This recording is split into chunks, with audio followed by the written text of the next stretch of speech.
This is Chris the Nightmare Ariola, and you're watching Mr. Boxing Today on YouTube. Heavyweight boxing fans, what's the deal? So I'm on BoxRec right now, and I see that they have Dillian Whyte's opponent selected, and it's going to be Malcolm Showstopper Tann. Yes, that Malcolm Tann. I remember watching Malcolm Tann back in the day, early 2000s, when he was fighting on Fox. I believe it was like the best damn sports show when they would have boxing on there, and I see him. Remember him fighting on ESPN back in the day.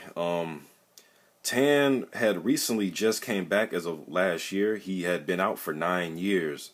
His last fight was against Dimitrenko. Then he had that fight against Ariola. I think the fight with Ariola on HBO. I think that was on HBO. I forget, man. It was 10 years ago.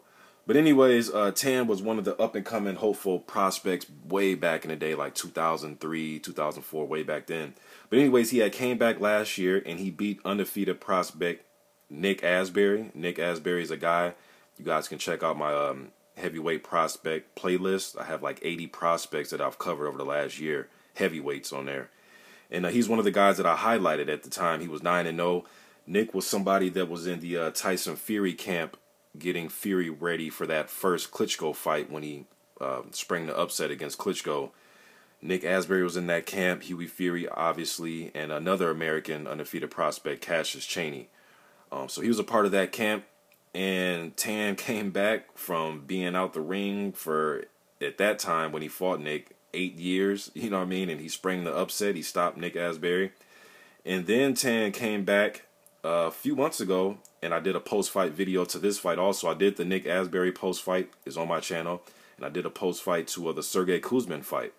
And Kuzmin got Tann out of there. This was January. I think it was like in June.